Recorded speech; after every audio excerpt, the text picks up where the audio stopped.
Hello everyone, कैसे हो आप सब। आई विश आप सब बहुत बहुत बहुत ही अच्छे हो, स्वस्थ हो, मस्त हो, खुश हो और अपना बहुत अच्छे से ख्याल रख रहे हो। तो फ्रेंड्स, आज का जो टॉपिक है वो है कम समय में कैसे पढ़ें। ये बहुत ही मेजर क्वेश्चन है, यानी कि अक्सर ये सभी के मन में आता है कि हम ऐसा क्या करें कि हम कम से कम समय में ज़्यादा से ज़्यादा पढ़ सकें, है ना। तो ऐसे में क्या होता है कि बहुत सारी हाउसवाइफ जो होती हैं उनके पास बहुत सारी रिस्पॉन्सिबिलिटीज़ होती हैं।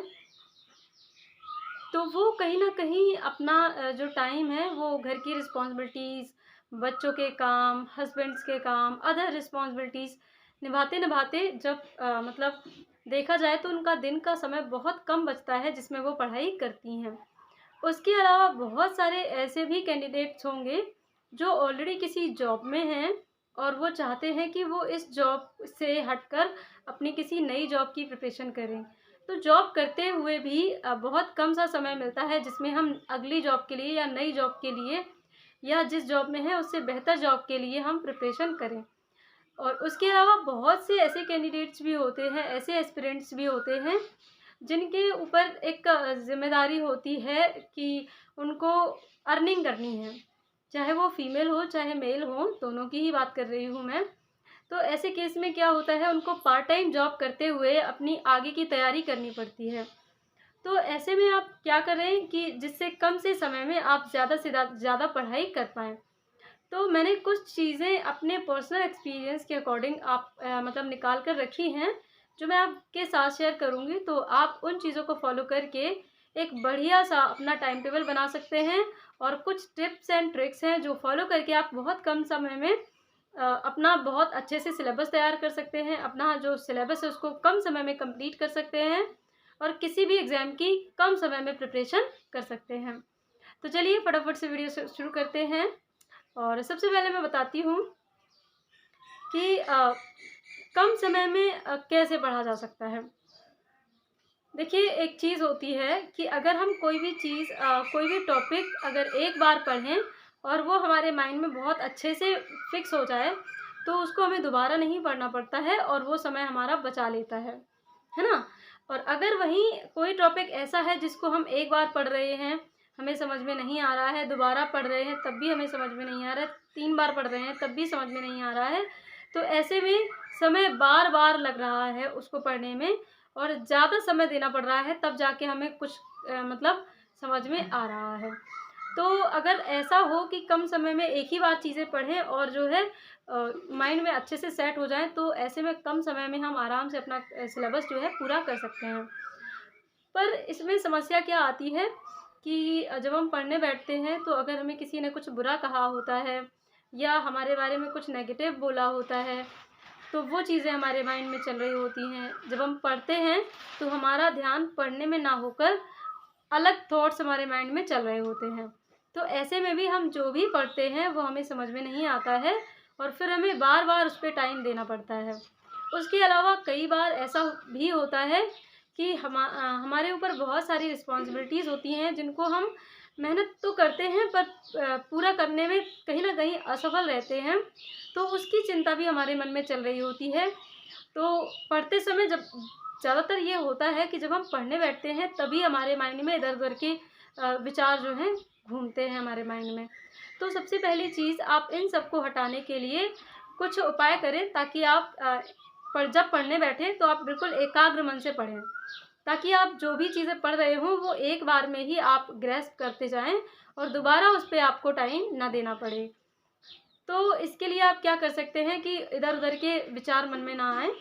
तो इसके लिए आप ये कर सकते हैं कि जब आप पढ़ने बैठें और जितनी देर आपका मन लगा और जैसे ही अदर विचार आपके मन में आने लगे, अदर थॉट्स आपके मन में आते हैं, आप तुरंत से अपनी कॉपी बुक्स बंद करके साइड में रख दीजिए। जहाँ बैठे हैं वहीं पर बैठे-बैठे uh, breath take in and take out कीजिए। ब्रीथिंग को जो है, साँस को अंदर खींचिए और फिर उसको बाहर निकालिए और कम से कम 2 से 5 मिनट बस अपनी साँसों पे ही फ़ोकस कीजिए कि आप किस तरह से साँस भर रहे हैं, किस तरह से साँस छोड़ रहे हैं।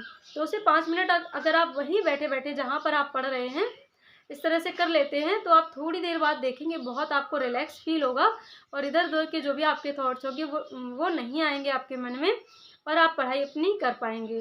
देखिए शुरू-शुरू में ये जो टेक्नीक है, हो सकता है आपके लिए बहुत थोड़े समय के लिए काम करे, यानी कि आपने मान लीजिए 2 घंटे का स्लॉट रखा है पढ़ने का और आधे घंटे ही पढ़ पाया या 10 ही मिनट पढ़ पाया और आपके मन में इस तरह से विचार आने लगे।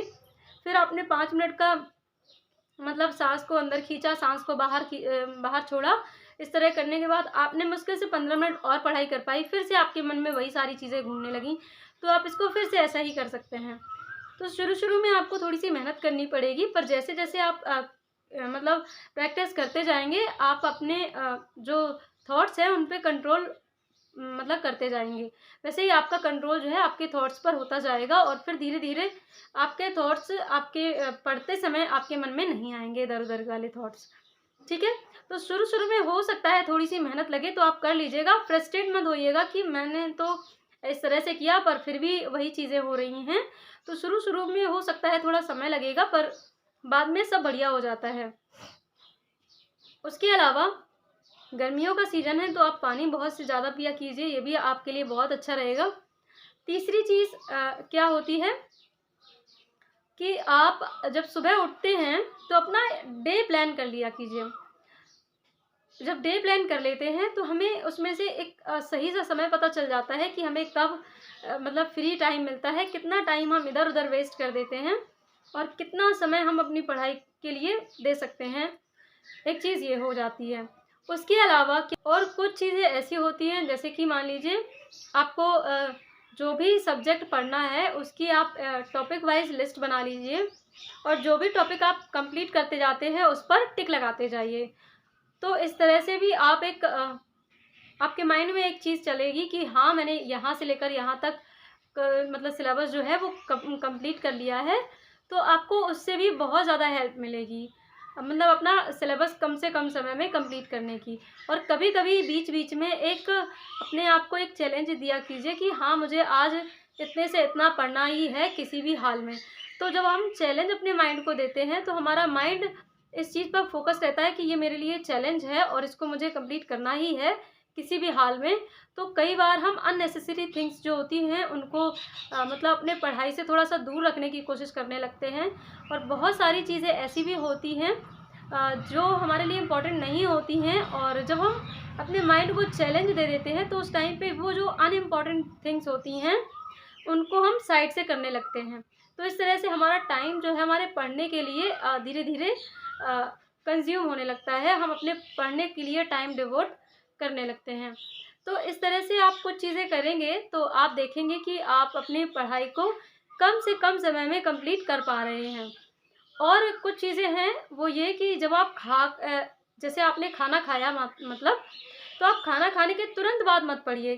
तो इसमें क्या है, जब तुरंत खाना खाने के बाद हम जब पढ़ते हैं तो हमारी बॉडी जो है उस खाने को डाइजेस्ट करने में बहुत ज़्यादा एनर्जी रिलीज़ कर रही होती है और तो इसलिए हमारी बॉडी में एक आलस आ जाता है और उस आलस वाली एनर्जी के साथ अगर हम पढ़ने बैठते हैं तो हम बहुत ज़्यादा समय में बहुत कम चीज़ें पढ़ पाते हैं। और अगर वहीं हम जैसे मतलब हमने खाने के कुछ टाइम बाद जब थोड़ा-सा मतलब खाने को थोड़ा-सा 2 या 3 घंटे हो गए हों, तब अगर हम पढ़ाई करते हैं तो हम कम समय में ज़्यादा पढ़ पाते हैं।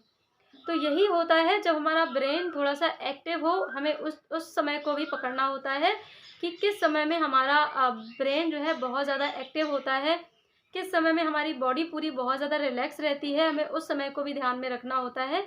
क्योंकि हर पर्सन की अलग-अलग नीड होती है, अलग-अलग क्वालिटीज़ होती हैं।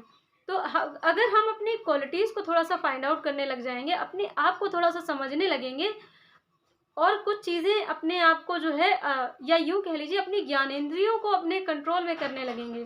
तो धीरे-धीरे इस तरह से जब हम अपनी ज्ञानेंद्रियों को अपने कंट्रोल में कर लेंगे, तो हम जैसा चाहेंगे हमारी बॉडी वैसे ही वर्क करेगी। और मैं भी बहुत सारी चीज़ों को अपने लिए अप्लाई करती हूँ और जैसे कि कुछ चीज़ें ये भी हैं कि अगर हम जब पढ़ने बैठें तो ज़्यादा से ज़्यादा कोशिश करें आप बुक से पढ़ाई करें। क्योंकि जब हम यूट्यूब से या मोबाइल से पढ़ते हैं तो उस समय में हमारा ध्यान हम जो पढ़ने के लिए मोबाइल पर आए होते हैं ना, कई बार तो ऐसा होता है कि हम वो चीज़ छोड़कर किसी और टॉपिक पर सर्च करने लग जाते हैं, किसी और टॉपिक पर से रिलेटेड वीडियोज़ देखने लग जाते हैं और फिर हमारा बहुत सारा टाइम कंज़्यूम हो जाता है, हमें पता ही नहीं चलता है। जैसे कभी-कभार मेरे साथ ऐसा हुआ है पहले, अब तो मैंने बहुत चीज़ें अपनी मतलब सुधार ली हैं, ठीक कर ली हैं। पहले तो ऐसा होता था कि मतलब मुझे दिन में जैसे मान लीजिए 15-20 या आधा घंटा मिला टाइम। अब मैंने सोचा कि इस आधे घंटे में मैं थोड़ा-सा पढ़ लेती हूँ और मैंने मोबाइल उठाया और देखा ऊपर ही कुछ वीडियोज़ आ रहे थे, तो सोचा ये भी कुछ काम का है, देख लेते हैं। उसको देखा, उससे रिलेटेड कुछ और आ गया, वो भी देखा और देखते-देखते पूरा आधा घंटा बीत गया और जब मुझे रियलाइज़ हुआ तो मुझे पता चला कि जो मैं पढ़ना चाह रही थी उसका तो मैंने एक शब्द भी नहीं पढ़ पाया और पूरा आधा घंटा मेरा वेस्ट हो गया। तो ऐसी चीज़ों को भी हमें बहुत ज़्यादा कंट्रोल करना होता है कि हम अपने माइंड को ये फिक्स रखें कि हम जो पढ़ना चाहते हैं मोबाइल पे भी केवल वही सर्च करें और उसी पर ही कॉन्संट्रेट रहें। तो ये कुछ चीज़ें हैं जो आपको ध्यान में रखनी हैं और फिर भी अगर आपका कोई कमेंट रह जाता है तो आप कमेंट सेक्शन में बताइएगा। इससे रिलेटेड भी मैं आपकी प्रॉब्लम सॉल्व करने की कोशिश करूँगी। आई होप ये वीडियो आपके लिए बहुत हेल्पफुल रहेगा और आप कम से कम समय में अपनी स्टडी को मेंटेन करने में कामयाब हो पाएँगे। ये बहुत ही इफ़ेक्टिव तरीके हैं जो मैंने आपको बताए हैं। आप इन सभी चीज़ों पे थोड़ा-सा गौर करेंगे, फ़ोकस करेंगे और सुधारेंगे अपनी चीज़ों को, तो आप देखेंगे कि आप बहुत हद तक अपनी स्टडी को मेंटेन कर पाएँगे। तो बस आज का वीडियो इतना ही, मिलते हैं फिर नेक्स्ट वीडियो में। Till then take care, bye bye, meet you soon. Video अच्छा लगता है तो लाइक, शेयर, सब्सक्राइब कर दीजिएगा। बाय।